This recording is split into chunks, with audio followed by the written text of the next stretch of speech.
Salut, chers amis en Jésus-Christ. Bonne fête de l'Annonciation à vous tous. Pour les fidèles chrétiens catholiques, cette fête, cette solennité est très importante. C'est la deuxième solennité qui d'habitude tombe durant la période du carême, où, selon l'enseignement de l'Église, nous marquons une pause par rapport à la pénitence. La prière continue, le monde continue, mais il n'y a pas de jeûne aujourd'hui parce que c'est le jour des fêtes, c'est le jour des joies où nous sommes invités à fêter et tout en respectant les exigences de notre chemin vers Dieu. Et guidé par la première lecture, le psaume, la deuxième et l'évangile, nous voulons méditer autour du thème « Me voici Seigneur, me voici Seigneur, me voici Seigneur ». Cette phrase « Me voici Seigneur », nous la voyons partout, même en étant élève, étudiant, il y a l'appel. Les gens répondent présent ou présente, d'autres me voici, ou le je suis là. Et cet appel, cette réponse également, me voici Seigneur, nous parle de la disponibilité.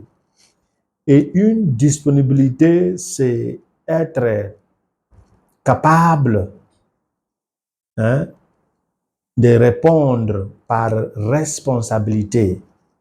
Responsabilité, la capacité à répondre.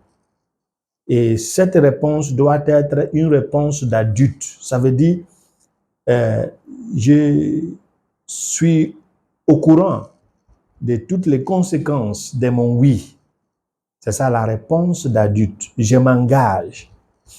Et nous voulons voir quelques étapes qui ne sont pas simplement des concepts, mais si nous voulons comprendre comment répondre, ce sont les choses à méditer, sur lesquelles nous devons méditer chaque jour pour analyser notre qualité de réponse, que ce soit au niveau de la vocation au mariage, vocation à la vie sacerdotale, vocation à la vie religieuse de plusieurs types monastiques ou de vie active. Nous devons également répondre en analysant la qualité de notre réponse. La première chose, c'est d'entendre la voix qui nous appelle. Entendre la voix. Nous attendons la voix de Dieu à travers plusieurs façons, à travers nos désirs, à travers la voix vive aussi, à travers les motivations internes, à travers même la formation que la famille nous donne, même la formation que la société nous donne. Nous attendons parce qu'il y a une orientation. Notre cœur se dirige vers quelque chose qui bouillonne en nous un certain désir de faire quelque chose ou de vivre quelque chose. Et deuxième chose, c'est de répondre oui. Et dans cette réponse de oui, je dois m'intéresser à l'appel avant de dire oui. Et après avoir dit oui, je dois aussi m'intéresser à celui qui appelle, ce qui va me permettre de faire un pas vers celui qui appelle. Et si j'arrive vers celui qui appelle, je dois l'écouter pour comprendre ce qu'il veut me dire. Et cela se vit dans la prière, dans la quiétude. Et ce n'est pas la prière monopolisée par moi qui parle, c'est un échange, un dialogue où j'écoute celui qui me parle et je parle celui qui m'écoute. Et après, le fruit de cet échange sera de comprendre le contenu de son message. Qu'est-ce qu'il veut me dire?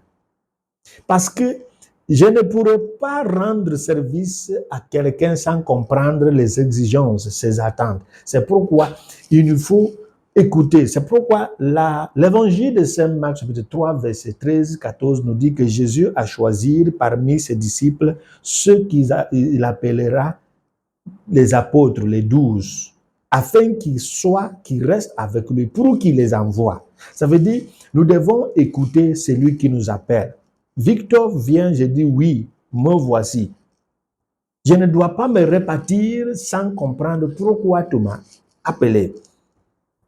Une fois j'ai compris le code de message, je dois me laisser guider par celui qui m'envoie pour que je puisse maintenant répondre, agir, vivre, faire selon ses attentes et selon sa façon, tout en lui présentant d'abord notre faiblesse, notre limite, afin qu'il nous montre comment lui plaire. Il y a une erreur que nous commettons, que ce soit au niveau de la famille, au niveau de la communauté, au niveau de la société. Nous pensons que nous maîtrisons le besoin de tout le monde. Un homme riche avec une femme comme son épouse pense que le besoin de sa femme doit être l'argent. Et des fois, on se trompe. Il peut être ta présence.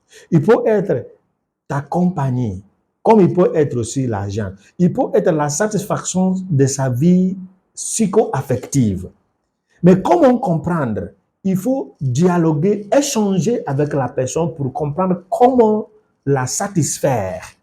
On ne peut pas plaire à Dieu sans savoir ce qu'il attend de nous. Et c'est pourquoi, me voici Seigneur, c'est je suis disponible à te laisser parler à mon cœur et me montrer ce qui est le message que tu me confies et comment réaliser. Et Salomon l'a compris.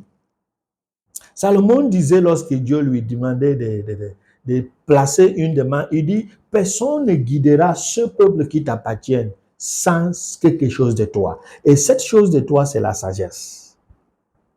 Donc, nous ne pouvons pas plaire à Dieu qui est divin sans avoir quelque chose de divin. Et c'est pourquoi, me voici Seigneur, c'est pas arriver et repartir, c'est arriver pour rester. Et lorsque nous sommes arrivés pour rester, nous repartirons forcément avec la vraie nature des messages qu'il nous confie. Mais en repartant, nous restons toujours branchés à lui parce que c'est lui qui est notre force d'avant, de pendant et d'après, qui nous donne la grâce de répondre d'une manière responsable le oui, grâce à l'appel qu'il nous adresse chaque jour, qui est renouvelé et qui nous gratifie de tous les biens nécessaires pour mieux vivre notre vie et vocation chrétienne, le Père, le Fils et le Saint-Esprit. Amen.